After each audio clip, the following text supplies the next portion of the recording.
علينا أن نفعل. فقال تعالى في كتابه العزيز الكريم: أعوذ بالله من الشيطان الرجيم. بسم الله الرحمن الرحيم. سبحانك لا علم لنا إلا ما علمتنا إنك أنت العليم الحكيم. رب اشرح لي صدري ويسر لي أمري واحلل عقدة من لساني يفقهوا قولي. آمين يا رب العالمين. Hadirin muhtaram jamaah salat maghrib Masjid Ar-Rawdah yang insyaallah semoga senantiasa dimuliakan dan dirahmati oleh Allah Subhanahu wa taala. Semoga segala amal ibadah kita yang telah dikerjakan Allah terima dan diridhoi oleh Allah dan mendapatkan pahala di sisinya. Amin ya rabbal alamin. Yang kami hormati dan Allah muliakan, lebih khusus kepada kakak kita Masjid Ar-Rawdah, Bapak Ali Susano sudah jajar. Tak lupa yang kami hormati dan Allah muliakan, para sesepuh, bini sepuh, juga yang kami cintai karena Allah, lebih khusus orang tua kami yang hadir dan kami semuanya. Senantiasa sama-sama kita doakan semoga Allah senantiasa memberikan kemuliaan dalam hidupnya, diberikan ketenangan, kekhusyuan dan keimanan yang kuat dalam beribadah, dan tentunya yang selalu kita nantikan nasihat-nasihat baiknya. Tak lupa bapak-bapak semua yang hadir, budak-budak kami yang soleh tanpa terkecuali, untuk khusus hati yang alhamdulillah hadir. Semoga kita semuanya senantiasa diberkahi oleh Allah Subhanahu wa taala. Insyaallah kumpulnya di masjid yang mulia ini membawa manfaat untuk dunia dan akhirat kita, dan insyaallah mendapatkan kebaikan di antara semuanya dan dapat terus mempererat tali silaturahmi antara kita semuanya. Amin ya rabbal alamin. Alhamdulillah wa syukur ala ni'matillah. Segala puji bagi Allah yang telah mengaruniakan kita semua kenikmatan, terutama nikmat iman, nikmat Islam, juga nikmat yang tak ternilai, yakni nikmat sehat jasmani rohani dan keluar.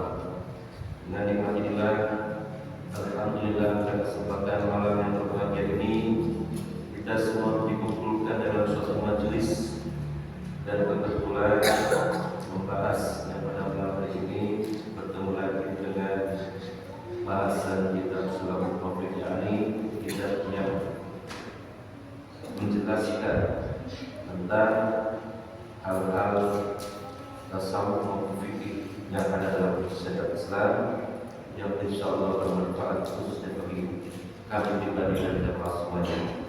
Salawat dan salam mari kita limpahkan kepada junjungan kita baginda Allah, baginda Nabi besar Muhammad sallallahu alaihi wasallam, beri keluarganya, para sahabatnya dan seluruh pengikutnya termasuk kita semuanya yang hadir.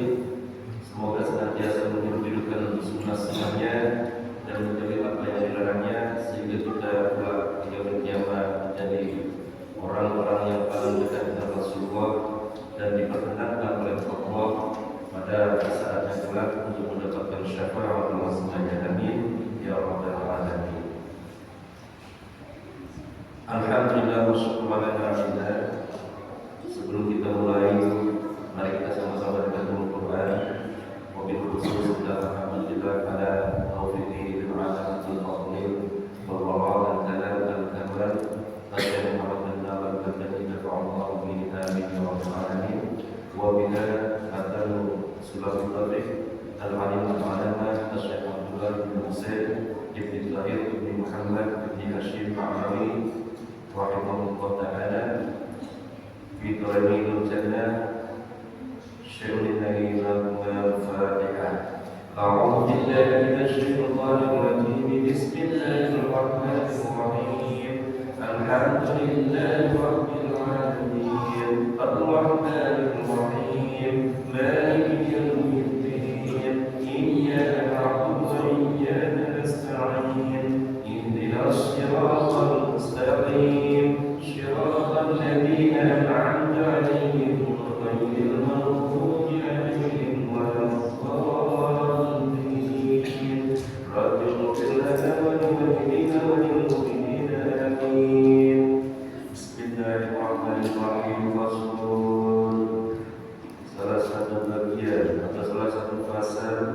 yakni fi furudil wudu, membahas tentang syarat-syarat atau rukun fardu wudu. Wa min syurutis sholatil wudu wa furuduhu sittah, ialah berwudu dari syaratnya sholat dan fardunya itu ada 6 macam. Yakni al-awwal, yang pertama niat. Jadi pasal ini membahas tentang wudu. Sudah sering dulu sampaikan ya, ada ilmu dari Nabi dari bahas sedikit tentang wudu, dan kitab Sulamat Tauhid itu ada bahasan tentang wudu. Jadi ini menambah, sekedar menambah atau mengulang, juga dapat kita jadikan mengasah pikiran untuk mempertajam ilmu tentang wudu. Yang pertama niat. Dalam hal ini kenapa sangat penting? Karena itu perintah Allah Subhanahu wa Ta'ala untuk kita semuanya.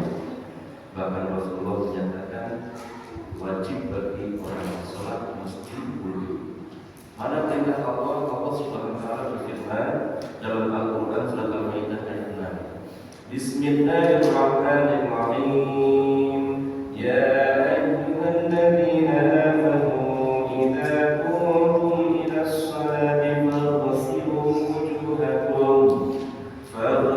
wujuhakum wa aydiyakum ila al-marafiq wamsahu bi ru'usikum wa arjulakum ila al-ka'bayn. Dalam surat Al-Maidah ayat ini, yang 6 ini artinya, wahai orang-orang yang beriman, apabila kalian hendak melaksanakan sholat, maka basuhlah wajah kalian, tangan kalian sampai siku, usaplah kepala kalian, dan basuh kaki kalian sampai kedua mata kaki. Jadi tadi al-awwal musyrik sholat itu wa furuduhu sittah. Jadi fardu wudu ada berapa? Ada 6. Tapi di Al-Quran Allah menyatakan ada 4. Apa saja tadi yang disampaikan? Wahai orang-orang yang beriman, apabila kalian hendak melaksanakan sholat, maka 1, basuhlah wajah kalian. Yang kedua, tangan kalian sampai ke siku. Yang ketiga, usaplah kepala kalian. Yang keempat, basuh kaki kalian sampai mata kaki. Jadi ada 4. Ini di kitab Sulamat Tauhid kenapa ada 6? Kita perincikan secara perlahan, baik dari Al-Quran, hadis Rasul maupun ijma' ulama. Yang pertama al-awwal niat. Ini tidak termasuk dalam Al-Quran, tetapi para ulama kita menyatakan bahwa dalam hal ini Rasulullah menegaskan yang sering kita dengar ya, innama a'malu binniyat. Sesungguhnya segala amal perbuatan mesti disertai dengan niat. Walikulli imri'in ma nawa, karena tidak ada suatu pahala jika tidak suatu pahala ibadah jika tidak dibarengi dengan niat. Karena itu Rasulullah menyatakan dalam ini, bahkan syarat-syarat ini termasuk fardu atau fardu sangat wajib ya, memakai niat. Al-awwal niat. Niat bersuci mengerjakan sholat. Inna tahara. Al-awwal niat al-tahara bismi sholati min qalbi wa al-ruha min al-niyati al-mujrina min al-ghasli wajhi. Niat bersuci untuk mengerjakan sholat dengan hati atau niat lainnya ketika membasuh muka. Jadi niat muqtarinan bifikri fi qalbi. Niat itu adanya dalam hati. Kalau lisan itu sunnah. Jadi kita hendak melaksanakan wudu sebelum membasuh muka. Di sini ada perselisihan pendapat ulama. Sebelum kita membasuh muka, dahulukan niat. Awaitu wudu al-qawl min hadatsil asghari mawtan min ta'ala samada saja. Mulai dari itu pas selesai kita ambil air wudu, jangan gede, airnya kecil. Yang diajarkan Rasulullah airnya kecil, nggak boleh besar-besarnya. Hanya itu seperempatnya, seperempat secukup. Nah, setelah selesai, ternyata dalam hati sengaja saya niat untuk minat sambil dibarengin membasuh muka. Dari mana? Dari ujung dahi sampai ujung dagu, dari kuping kanan sampai kuping kiri. Jadi dari sini dulu. Kami lihat dalam hati sengaja saja untuk mengingat atas kecil baru sama Allah. Mari kita coba sampai ke ujung mata dibersihkan, lalu ke ibu dibersihkan, kemudian dibersihkan, dibuang. Setelah itu diusap dulu ya. Biasanya kalau dari muka itu berminyak, ya kan? Karena rasanya kalau begitu berminyak mukanya. Itu dibersihkan dulu, jangan ambil air lagi, bersihkan dulu minyaknya. Ambil dulu lagi, ditutupkan dari sini sampai kedua tangan kanan kiri, masuk ke mata, masuk ke bawah. Kalau ada jenggot, jenggot. Tapi tidak wajib kalau punya jenggot tebal, jambak tebal, cukup dibasahi sudah cukup. Yang pertama apa tadi? Niat. Dilakukan tidak diadakan. Di sini berdasarkan dari Rasulullah yang disampaikan oleh Bukhari Muslim, yang diriwayatkan oleh Umar bin Khattab radhiyallahu anhu. Jadi an-niyatu innama a'malu binniyat. Jadi segala sesuatu sesungguhnya segala perbuatan itu mesti diawali dengan niat. Yang kedua, yang pertama itu berbarengannya, yang namanya itu berbarengan dengan hal yang dikerjakan. Muqtarinan bi fi'lihi, berbarengan dengan yang sedang dikerjakan. Apa yang niat apa yang kira-kira tidak dibarengi dengan pekerjaan? Puasa wajib Ramadan. Ya, di sini nggak semua niat harus dibarengi dengan pekerjaan. Khusus puasa wajib Ramadan itu pada malam hari. Nawaitu sholat wajib dari kalau bisa di Ramadan di sana tidak ditahan. Nggak boleh waktu pagi maupun siang. Nggak sah, itu perbedaannya. Perbedaan dengan ibadah-ibadah lainnya. Puasa sunat boleh memperlambat siang hari. Wudu dibarengi, wudu sholat dibarengkan, atau dengan amalan-amalan ibadah lainnya. Minum Bismillahirrahmanirrahim, saya minum untuk ibadah pada Allah Taala. Bismillahirrahmanirrahim. Subuh minum dari apa-apa itu selalu niat pada suatunya karena itu kan suatu hal. Jadi al-awwal niat pertama kita sholat yang diqalbi, bersuci melakukan sholat dengan hati, niatnya dalam hati, atau yang lainnya ketika mencuci muka. Yang kedua tadi niat berwudu kepada Allah dengan atas kecil. Yang kedua tadi, yang kedua Rasul wajib jama'iyati min manabiti sya'ri ra'si ila al-qani wa min al-uduni ila al-uduni sya'ran wa basharan ila batina lihiyati rajuli wa 'aridati idza usfat. Yang tadi yang saya sampaikan, mencuci seluruh mukanya, yaitu pada tempat tubuh rambut kepala sampai ke dagu, dari telinga kanan dengan kiri, rambut serta kulitnya, jantung laki-laki dan jambang. Yang apabila tebal tidak wajib dicuci. Ukuran tebal itu adalah apabila kita siang jalannya tidak terlihat. Ya, kalau cuma sekedar tinggal gigi terlihat harus basah. Tapi kalau ada orang Timur Tengah sangat tebal sekali ya, sampai nggak kelihatan. Nah itu nggak wajib masuk ke dalam. Itu mencuci muka. Yang kedua, yang pertama niat, yang kedua membasuh muka. Yang ketiga, at-talitu ghusl yadaini ma'al mirfaqaini wa ma'anihima. Jadi yang kedua membasuh muka, yang ketiga mencuci kedua tangan, ghusl yadaini ma'al mirfaqaini, sampai kedua siku. Artinya kalau selama ini bapak-bapak mencuci tangannya dari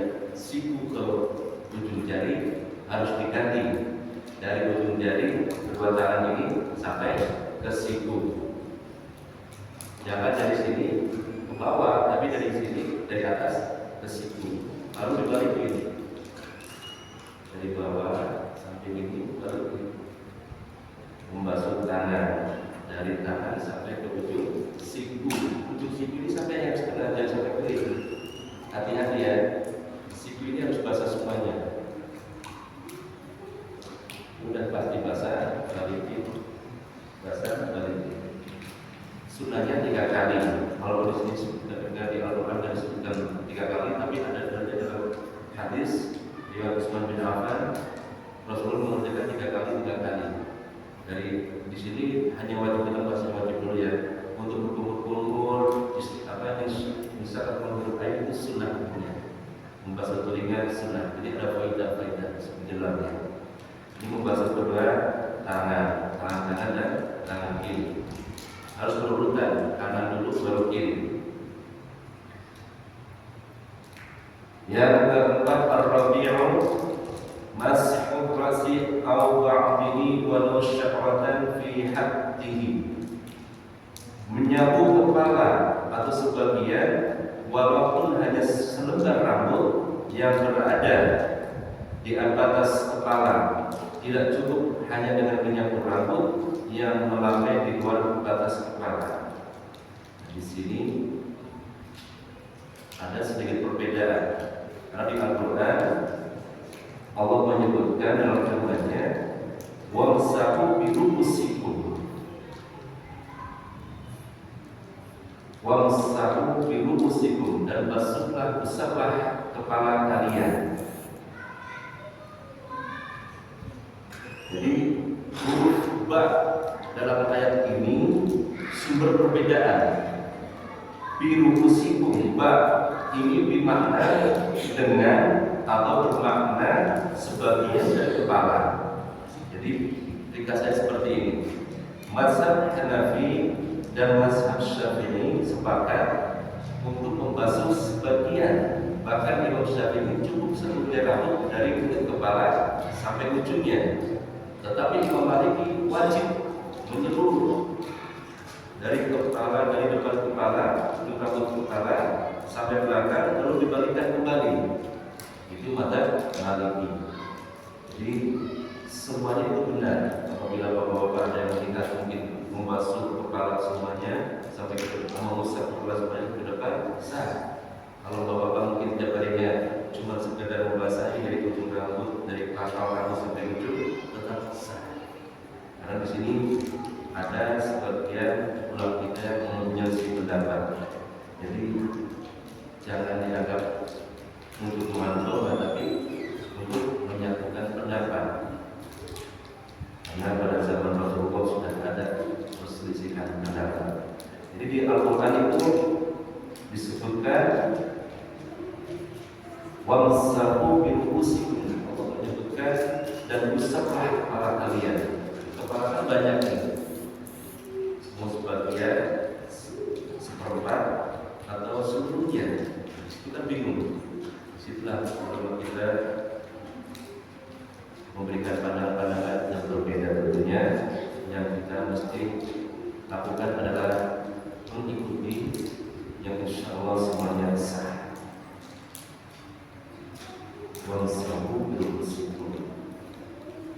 Bi, kata-kata huruf bi ini dimakna dua istilah.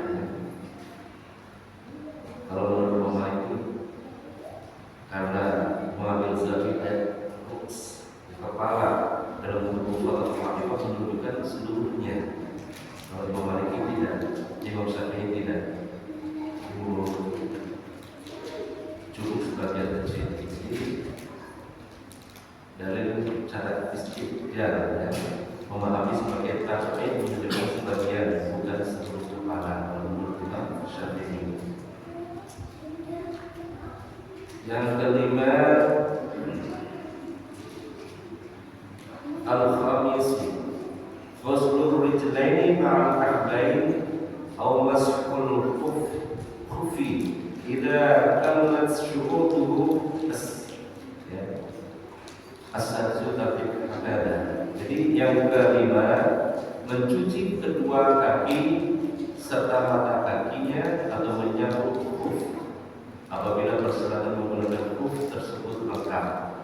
Jadi syarat wudu yang kelima membasuh dan mencuci kaki dari kelingking kaki kanan sampai kiri, jempol kiri. Diusap ya Pak ya. Kalau bisa pelan-pelan aja, diusap satu-satu jadinya. Tapi ujung jari dulu, jangan dari mata kaki turun ke bawah, kayak tangan yang dicuci bagian ujungnya dulu, baru ke siku. Begitu juga kaki, dari kuku-kukunya dulu, ujung-ujungnya dulu dibersihkan, baru sampai ke mata kaki. Ya. Paham di sini ya Pak ya? Ayatnya kecil, dari ujung tangan sampai siku, dari ujung kaki sampai mata kaki.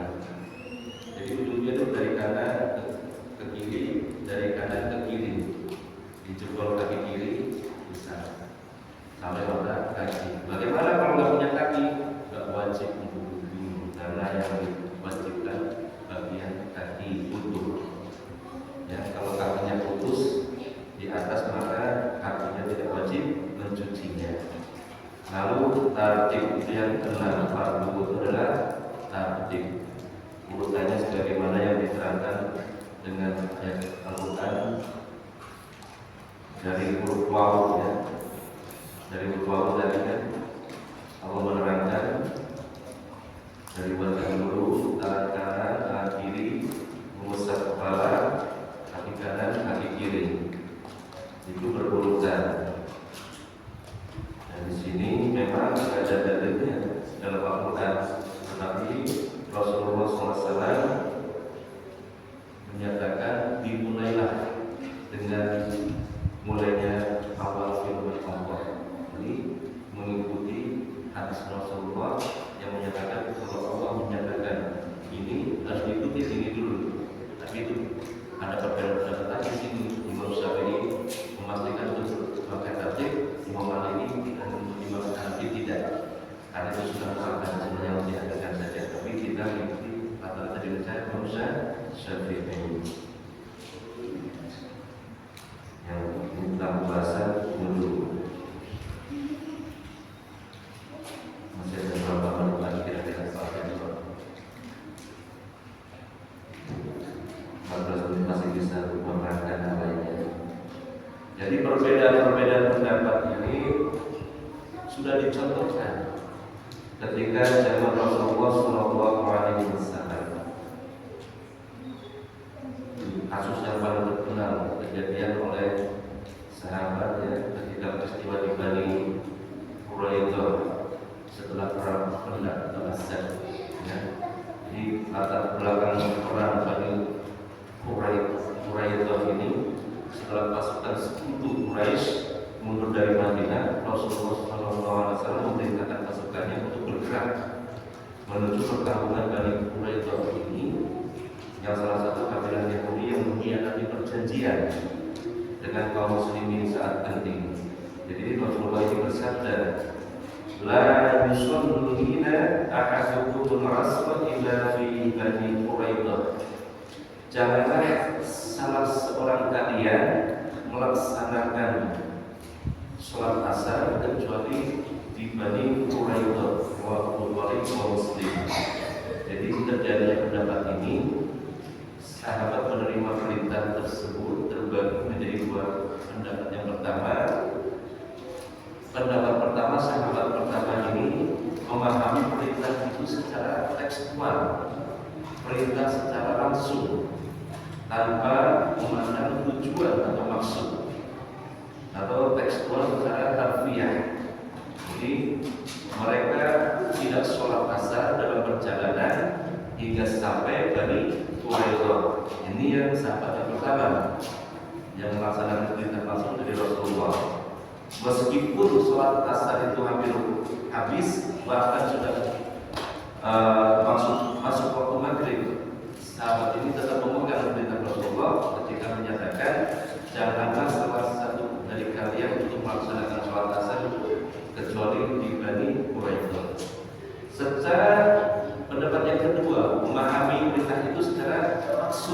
kontekstual, secara menyeluruh atau dengan segala tujuan, ya, bahwa Rasulullah SAW ini adalah agar mereka bergerak cepat, jangan menunda waktu, jangan sampai terlambat hingga atau menunda sholat hingga sampai bagi Quraisy ini.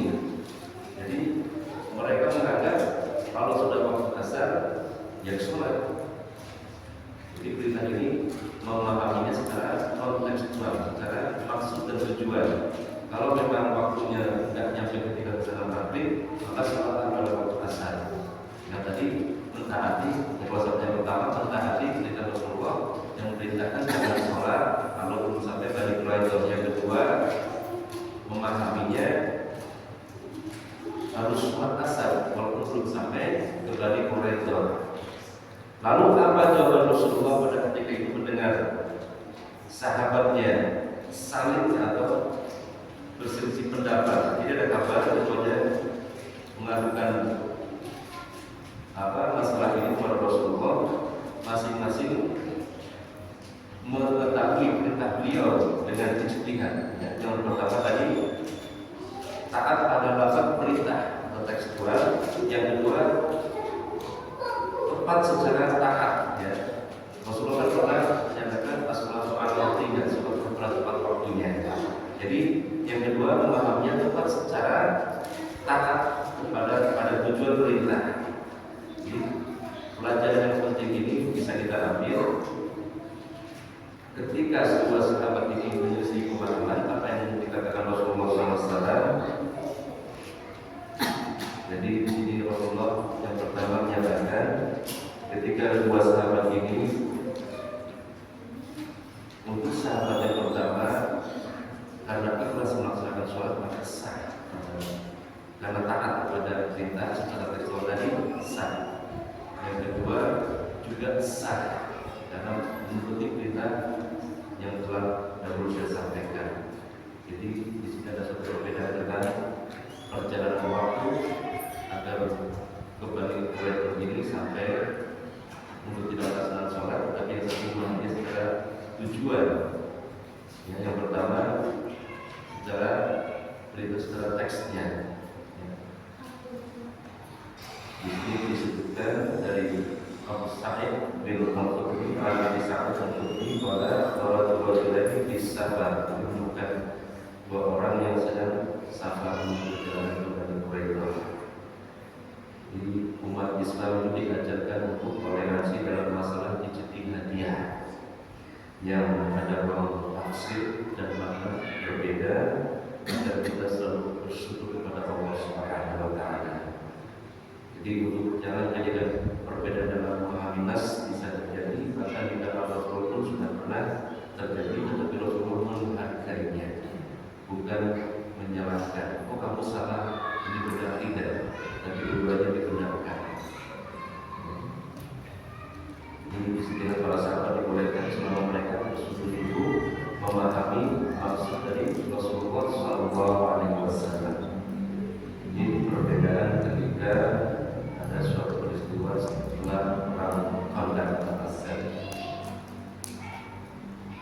Ada lagi riwayat tentang kedua sahabat yang bertayamum memasukkan air tersebut dalam beberapa jalur, tetapi dalam kitab hadis boleh tidak disebutkan ya.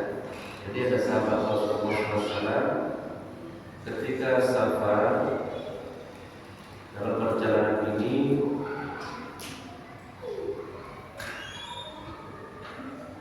sudah waktu tiba sholat, ya. Tiba waktu sholat, namun tidak menemukan air.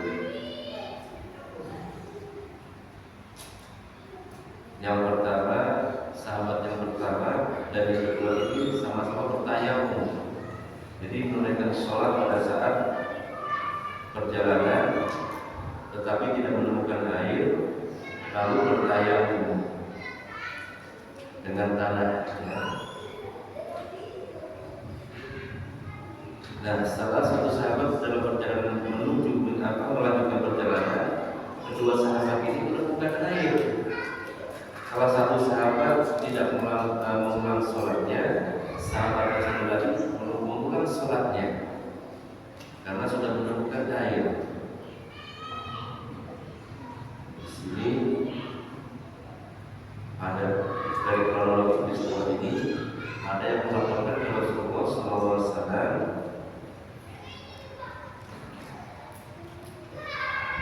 tentang kedua sahabat tadi. Yang pertama pertanyaan lalu sholat wajib, yang kedua kita sama pertanyaan lalu sholat wajib. Terus melanjutkan perjalanan, keduanya menggunakan air, yang satu mengulang sholatnya berwudu dengan air, lalu melaksanakan sholat wajib, yang satu lagi tidak mengulang sholat wajib. Rasulullah SAW memberikan jawaban atas peristiwa sahabatnya tadi. Yang diriwayatkan Abu Dawud dan Imam An-Nasa'i, Rasulullah SAW mendengar hal itu bersabda kepada keduanya, "Alladzina yu'minu asbat sunnah wa jazaatka shalatuka walladzi a'tadahum ajrul marrataini." Yang tidak mengulang engkau telah sesuai sunnah. Kalau Rasulullah menyatakan sahabatnya yang satu benar, otomatis jawaban kita apa? Kalau ada yang benar, pasti ada yang salah. Tapi Rasulullah menjawab selanjutnya, "Walladzi a'adalahul ajru marrataini." Dan sholatmu sudah mencukupi, dan yang mengulang bagimu 2 pahala. Jadi Rasulullah dalam hal ini tidak menyalahkan salah satu sahabat, justru memberikan kebijaksanaan. Kamu sudah sesuai dengan sunnah dan sholatmu sudah mencukupi sesuai dengan kewajiban kamu. Yang kedua, bagi kamu yang mengulang mendapatkan 2 pahala. Itulah kebijaksanaan Rasulullah SAW ketika memimpin tentang syariat Islam. Jadi kita bisa mengambil pelajaran penting dari riwayat ini. Ijtihad yang berada dalam satu masalah cabang tidak selalu disalahkan selama ada dasar syar'i dan ikhlas. Nabi SAW mengakui keduanya. Tayamum tetap sah meskipun setelah itu menemukan air, dan tidak wajib mengulang sholat ini mendapatkan mayoritas ulama menyatakan sah juga. Yang mengulang sholat karena kehati-hatian juga berpahala, tetapi bukan wajib. Jadi sudah sah sebenarnya, tapi ketika orang itu karena kehati-hatiannya mendapatkan 2 pahala. Jadi sikap Nabi SAW ini bijaksana membenarkan yang sesuai sunnah sekaligus memuji yang berijtihad lain dengan memberikan pahala.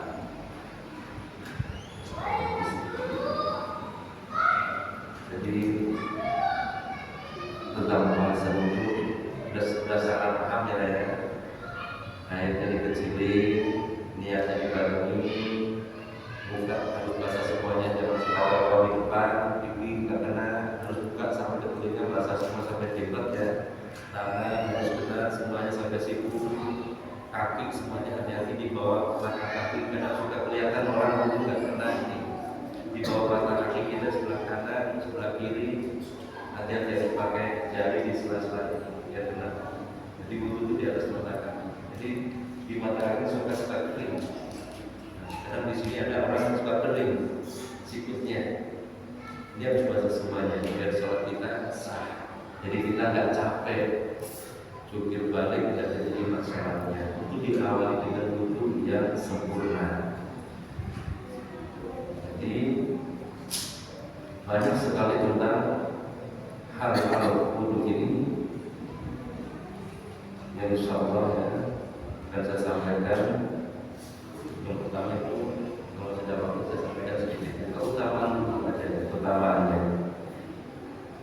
Dari riwayat Muslim, Rasulullah bersabda yang artinya, apabila seorang Muslim berwudhu lalu ia membasuh wajahnya, maka setiap dosa yang dilakukan oleh kedua matanya saat ia itu keluar bersama tetesannya. Ya. Ini riwayat Muslim ya, hadis sahih hasan. Ketika kita membasuh muka, itu menghapus atau di setiap dosa yang dilakukan oleh mata kita keluar bersama tetesan air wudhu kita. Itu yang pertama. Saat dia membasuh tangannya, dosa yang dilakukan tangannya keluar bersama tetesan airnya. Keluar. Saat dia membasuh kepalanya, mengusap kepalanya, maka dosa yang pernah dalam pikirannya akan hilang. Jadi ketika di sini ada satu riwayat ketika Nabi Adam mengambil buah kulti dengan tangannya, melangkah dengan kakinya, lalu terjadi daun buah kulti. Di situ semuanya terdapat dosa dan tempat yang tadi saya katakan dulu. Jadi semuanya dibutuhkan oleh Allah dengan wudhu dosa-dosa kita. Lalu kakinya, saat kakinya dibasuh kakinya, dosa-dosa kakinya keluar bersama tetesan air, sehingga dia keluar dalam keadaan bersih dari dosa. Amin ya Rabbal Alamin. Semua kita menjadi kaki wudhu. Ya. Bahkan dalam hadis lain Bukhari Muslim Rasulullah bersabda, Inna amadi du'auna yawmal qiyamah mukhramuhan muhajjalina min athari wudu. Sesungguhnya umatku akan dipanggil pada hari kiamat dalam keadaan bercahaya wajah, tangan, kakinya karena bekas wudu. Jadi ketika pada yaumul kiamat nanti orang-orang tak kelihatan, umat muslim yang sering berwudu ini kelihatan dari wajahnya, tangannya dan kakinya karena bekas wudu. Hadis riwayat Bukhari wa Muslim. Dalam Al-Quran surat Al-Baqarah, Innallaha yuhibbut tawwabina wa yuhibbul mutatahhirin. Sesungguhnya Allah mencintai orang-orang yang bertobat dan mencintai orang-orang yang mensucikan diri. Jadi kita termasuk orang yang dicintai Allah karena wudu. Dan kita makanya sampai wudu berdoa. Sudah hafal semuanya lah ya doanya. Itu penting untuk dibaca doanya. Asyhadu an la ilaha illallah wa asyhadu anna Muhammadan abduhu wa rasuluh. Allahu akbar. Doanya. Doa dulu, habis wudu. Lupa kalau begini ya. Pokoknya yang penting baca doa. Asyhadu an la ilaha illallah wa asyhadu anna Muhammadan abduhu wa rasuluh. Allahumma ja'alna min tawabin wa ja'alna min mutatahhirin. Terakhir itu yang pentingnya. Min tawabin wa ja'alna min mutatahhirin.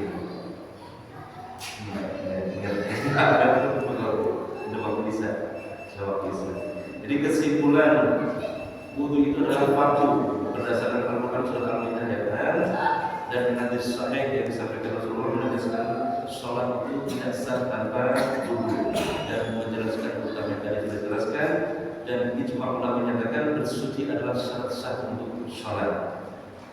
Bahkan di Al-Quran yang lama biasa juga ada la yamassuhu illa mutahharun. Jangan kalian memegang mushaf Al-Quran kecuali orang-orang yang bersuci, artinya orang yang punya wudu. Jadi kalau ada anak kita, keluarga kita yang memegang Al-Quran dan berwudu, tolong dicegah, suruh berburu dulu baru berikan Al-Quran. Kalau untuk Al-Quran yang ada artinya masih bisa, tapi ketika memegang mushaf yang khusus Al-Quran, diusahakan untuk disucikan benar-benar sekecil maupun besar. Wallahu a'lam bishawab. Demikian yang akan kami sampaikan tentang bab wudu. Semoga bermanfaat bagi pribadi dan jamaah sekalian. Kami akhiri subhanallah wa bihamdika asyhadu an la ilaha illa anta